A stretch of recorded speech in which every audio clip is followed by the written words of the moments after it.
Ito guys, sabi ni sir, ano daw, 11,000 yung original price. Ang discount na is 6,500 na lang. So magandang brand din to. Ayan. Ang dami nilang ano dito guys. Ang dami nilang helmet dito. Pagpipilian nyo. Ayan o. May ano na. May MIPS na. Ibig sabihin additional protection daw. Ito yung frame ng stepladder ko. GT Avalanche. Tapos meron sila dito dalawang DJ.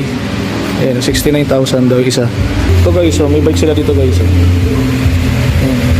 Street performer oh. GT. Size 29, 47,000 na lang. Ito yung mga road bike nila oh, sa taas. Ayun oh, patong. Tapos nandun yung mga pulsos nila sa taas. Ayun. Diba? Ito yung tinidor natin guys oh. Rackshack Raycon. Gano'n. Versace bumper tong isa GT. Pulsos din siya. Ayun oh, GT sensor. 145,000 na lang. Santor dito na kakaibang axle. Yan o. Naka ano yung axle niya, naka-thread na. Thread type na yung axle niya. Unlike dun sa isa o, naka-lock lang. Maganda ng mga GT nila dito. Puro pulsos lahat o. Anong bike dito. Grabe, ganda ng ano. Ganda na design ng tinidor nila. No? Ito, 77,000 na lang guys. Ito, Rackshack Jordan na yung tinidor niya. Naka-remote lockout na siya, no? Yung presyo niya 95,000 na lang. Ito sa mga naghahanap ng Rackshack na iba, ang gaan. Ang gaan nung ano, yan o 110,000 na lang. Rackshack Reba na tinidor. So guys, pagbulag na tayo guys sa loob ng shop to. So dito sa RD Cycle, dito sa RCS department store no.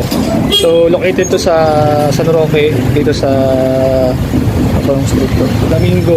Flamingo tsaka Chestnut Street eh. Katabi lang sila. Pag galing ka dito sa ano, galing ka dito, ayun, dire-diretso ka lang dito. Makikita mo na tong RD Cycle na to. Ayan oh. Ay, na-vlog ko na rin yung mga iba-ibang klase nila ng mga bike. Tapos may mga helmet din sila dito, may mga pang trail silang bike tsaka ano helmet na pang XC. Tapos nasa 11,000 yung helmet nila na Abus. So naka-discount na lang, down from 6,000 na lang, 'di ba? Napakalaki ng bawas ng helmet nila dito. So sa mga gustong pumunta rito sa ano RD Cycle, ay lang. Pag galing ka dito sa kaliwa, papunta na ng ano yan, Santa Lucia. Madali lang siyang tumbukin dito. Yan. Mga taga Marikina dito, pumunta kayo dito, mas maganda rito. Guys, what's up no?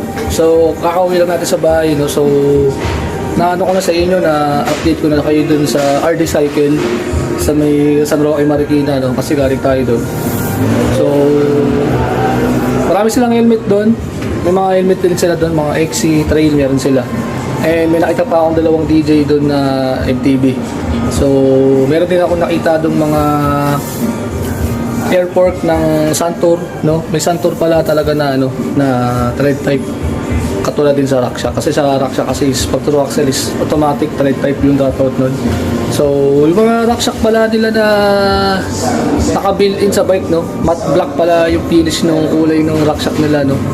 Kasi sa karamihan kasing mga Rackshack is Judy, tsaka Raycon. Karamihan mga naka ano, glossy black. Kasi yun yung nabili natin na Rackshack sa ano sa Yapo. So anyway,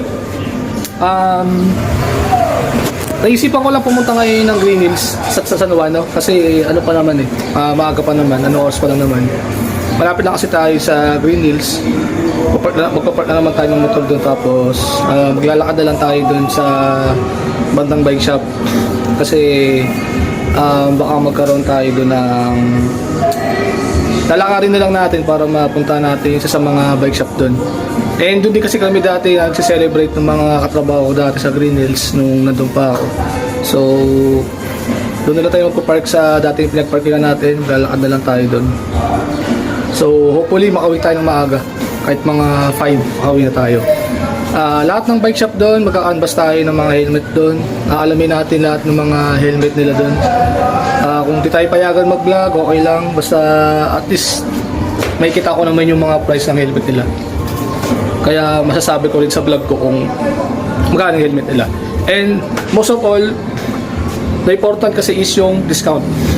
So, doon nga pala sa pinunta natin sa RD Cycle, sa San Roque, Marikina, meron silang Abus na helmet doon. Ang price range ng helmet nila na pang XC is 11,000. So, down to 6K. So, napakalaking bawas talaga sa nila. So, tinanong ko rin si sir kung ano ibig sabihin ng MIPS. Ano ba yung MIPS? Yung MIPS na lagi nakadikit sa sticker ng mga helmet, no? So, ang MIPS pala guys, ang sabi ni Kuya is additional protection. Ibig sabihin, wala namang problema kung bumili ka ng fake or original na helmet. Basta yung helmet na yun is included sa MIPS. So, MIPS means additional protection sa ating mga helmet na mga sinusuot. Bakit ba kailangan natin yung mga MIPS na yan? Siyempre, nag-ride tayo, no? So, kahit saan-saan tayo nakakapunta. So, lahat ng pinupunta natin, lagi may mga sasakyan. So, may mga motor sasakyan. Hindi natin masasabi yung aksidente. So, yun yung mga bagay na kailangan natin tandaan. So, kung may budget, meron ka namang budget sa helmet, why not, di ba? Ako, sa totoo lang, may nakita na ako isa sa mga magandang helmet ngayong taon na to. Yung gyro aspherical na helmet, no? Kasi na 18,000 yung helmet na gyro aspherical. Taga dito lang daw siya sa Sumulong, papuntang Marikina, tapos Sumulong. Hindi pa siya nag-reply sa chat ko. Tapos medium lang yung kanyang helmet. So yun yung the perfect talaga pang XC talaga yung So automatic yun, naka-MIPS yun. So binibenta na lang niya ng 10K. 10K na lang niya binibenta yung helmet na yun. So hindi ko pa sigurado kung bibilin ko yung helmet niya kasi nag-iisipan ko pa kaya tayo nag-canvas ngayon sa RD Cycle kasi kahapon nagpunta tayo doon, sarado sila kasi Sunday. So salamat kay sir yung nag-assist sa atin, nag-assist sa kanya. Nag-assist sa atin doon sa shop nila. So anyway, ngayon magbibihis muna ako guys. Pupunta tayo ngayon sa Green Hills. Balikan ko na lang kayo. Ganda dito guys, oh. Ganda na ng parking dito. Dami na nagbago rito. Dito kami dati kumain ng ko. Dito kami dati kumain ng lola ko tsaka mama ko. Okay. Krispy Kreme. Ayan. Tayo sa ayan. Pwede na tayo tumawid dito sa may kaliwa. Or pwede na dito sa kanan na lang din. Dito dati ginanap yung yung MTB na train. Trail lang siya na parang kahoy lang. Doon siya ginanap sa may mismong pupunta natin ngayon. So didiretso na lang natin doon sa may bike shop na lang doon sa tinuro ko. Actually dyan dyan maraming mga bar. Mga gustong minom dyan talaga yung mga pinupuntahan. Ay ito yung mga ayan Army Navy. Yan, Army Navy dyan. Dyan din kami kumain dati. Dyan sa Army Navy, di ko makakalimutan dyan yung pasta nila. Sobrang dami nilang mag-serve. Yung pasta nila dyan. Lalo yung nila, carbonara nila, napakaganda dyan. Natikpan na namin yan eh. Nagpunta kami dito dati na 2011. Bumili kami ng dito sa Green Hills. Bumili kami ng PC. Ayun, bumili kami ng PC noon. Di na namin iniisip. Kumain na kami dun sa Army Navy. Napakaganda dyan sa Army Navy. Yan. Ito medyo dire-diretso na natin dito. Ayun o.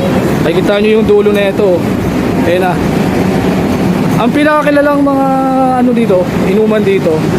Ayun o, yung rustic. Ayun o, rustic seafood. Yan yung mga inuman dito. Yan. Alamin natin kung magkano yung mga helmet nila dito. Diba? Pagka medyo pricey, hindi tayo dun. Medyo pricey, hindi tayo tuloy dun. Siyempre yung pinaka-priority natin is pinaka-priority natin yung discount. Magkano yung discount nila. Yun yung alamin natin. Diba? Siyempre, saan pa tayo pupunta? Dapat sa dapat tayo priority dito, dapat sa discount, diba?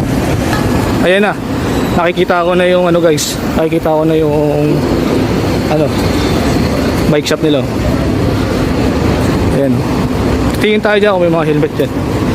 Ito yung mga ano, ito yung mga isa sa mga magandang bike shop dito sa Green Hills. Kung marami kang pera, mayaman ka, yan, diyan ka nababagay.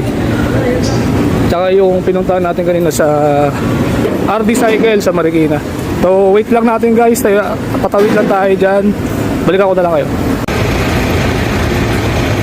So guys, uwi na tayo guys. So galing tayo dito sa Green Hills, sa bike shop dito. Sila lang pala bike shop talaga dito. Marami lang silang supplier. Kay Giant, tsaka iba-iba pang mga pyesa. Yung mga, dito kami dati, dito dati ginanap yung ano eh. Yung ano namin, yung event namin dito banda. Dito ginanap. 1,000 ano yata yun? 2022 yata.